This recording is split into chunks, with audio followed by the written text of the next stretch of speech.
just like that. And this demonstration, Hawkins, get over here. Everybody, you too, Anthony. So unlike kitty litter, when you put it down, you move it around, it's still gross. When you put the stuff down, you touch it, you move it, you grind it in, whatever touch it eats on contact instantly. And if it's dark, that means it's saturated, you put more on, you don't wait and come back. It's a whole different concept. So I'm just gonna dump a little oil. I'm not very scientific. Josh, you just there it is. I'll do the cleanup. Let me do it. Look. Hey. Now they're fighting over it. Now watch this. Oh yeah, watch this. Watch this how fast it is. You are done. Just like that. Feel if you want, it's bone dry. Just like that. That's it. I mean, that's as simple as the main thing when you tell your customers, you know, they're so used to throwing down, oil dry, walking away, coming back maybe a few hours later, and then sweeping it up, and it's still oily and messy. This is just like Tom said. You just put it down once, really get it off your hands. We got one of the steel mills. The first steel mill I went to was in Gary, Indiana, ArcelorMittal, and they had a section where the guys would walk into the building and have to run their boots through a tray of cat litter. And I was like, why do you guys have to do that? And they had a huge vat of gear oil in the other room. And so I was like, hey, I dipped one of my boots in that vat of gear oil, pulled it out, took a handful of stuff, rubbed it on there, it was bone dry, and the guy was looking at me like, what? So they not only use this to clean up the oil and chemical spills, they use this to also degrease equipment, their boots. I mean, some guys in the oil drilling industry use it to take the crude oil off their gloves. It's just, you know, applications are kind of endless. We don't assume anything. We just say, hey, this is what you can do, and go on and ask questions, see what the application is. Now watch this paint. I hope I don't spray it on myself. I did that in one place. Watch this. Oh, there you go. Just like that. Can you do it on bare steel? Where, right here? Yeah. Yeah, and this is one of the applications we found on an accident. It's crazy. The paint is gone. It does everything. Ink, paint, coatings, epoxy paint, water-based paint, oil-based paint. We sell to Sherwin-Williams. We sell to aircraft companies that have this thick paint they do, but this pulls it right. Again, it's pretty dramatic just because it's yellow and it's kind of fun to do, you know, there it is. But that's how fast it is. And you don't necessarily have to put it on immediate either. So that was one of the things we had, we first demoed it for Benjamin Moore. They have a DC in Southern California. And so we went out there and I didn't even think it would work. And so the guy pulled out oil-based paint and water-based paint, and he said he wanted to let it sit for 15 minutes because that's how long it takes for them to find a spill in their warehouse. So we came back 15 minutes later, we put it on. I even said, hey, I don't think it's gonna work. And the oil-based paint, it did the same thing right there. No stain. And even I couldn't believe it. I was like, holy crap. And then the water-based paint, it did the same thing, but there's some silicone in it, and the silicone stained the ground, and he said, that's fine. He just took hot water and soap, and it took the silicone right off it. Yeah, that's how we found out about paint. Like Tom said, a lot of different industries out there. We didn't even know about polymers being one of them. And the main thing is, they asked us, we don't assume, we just go, hey, let's try it out. If it works, great. If not. And this is how fast the demo is. I mean, literally, that's why we go on these calls. The guy's like, I only had 4 calls set up for you today. I thought we had that hour demo. I was like, no, it's 2 minutes and we're out of there.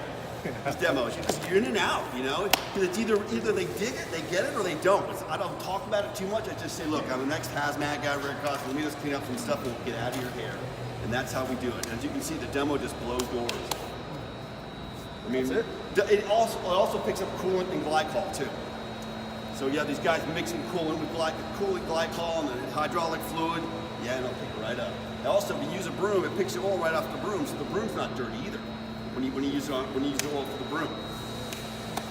And I wish it was a longer demo, but that's it. I mean, it's that simple. You just got to make sure you use enough of this, and if it's saturated, as you can see, it's all on the inside of that. Yeah, and you guys come and check So it the out. fact that it's still pretty bright means it can absorb much more, right? Oh yeah. Right. We can still put more down there. So it's immediate, and if it gets at this point, it's oversaturated, so you just throw a little bit more on. But you can see it's pretty much picked it up, and the surface is bone dry. There's no residue. And that's what they look for: slip and slide residue. And this thing, there's no residue. I wish any of.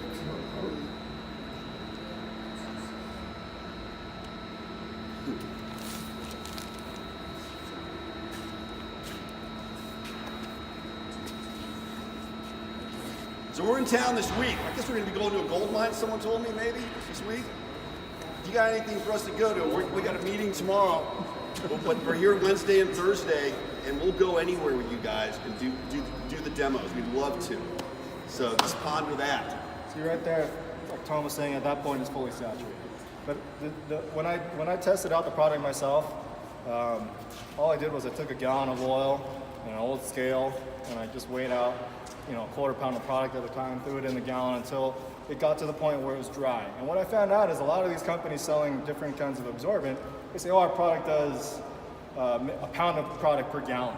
And when I tested that, when Tom and I were trying to figure out a reason not to do this, I said, hey, Tom, there's another product out there that works better than peak moss. I'm not doing this.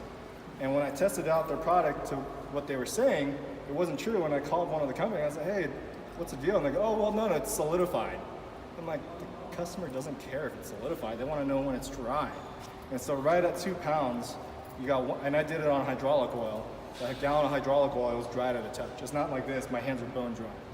So that's where we get the metric from. If you have any questions, let us know. Yeah, that's it. So if you clean up a spill on the floor, is it slippery afterwards, or it's nice? No, it's dry. Now the one thing it won't do is it won't clean up that oil stain. So that oil stain, obviously, like concrete's porous. It's going to leave that oil stain, but it'll get it to the point where it's bone dry. And inspectors don't care about stains, they care about slip and slide. That's what we learned. And they care about seeing kitty litter lying around. Yeah. So, and like we said earlier, like these guys, it might be the same up here. They care more that it looks like dirt than anything else. That's actually why like the trash companies like it, because like Waste Management, because when they have a trash truck leaking hydraulic oil through a neighborhood, and they got a truck in that kitty litter or the white powder stuff, they get complaints from all the residents.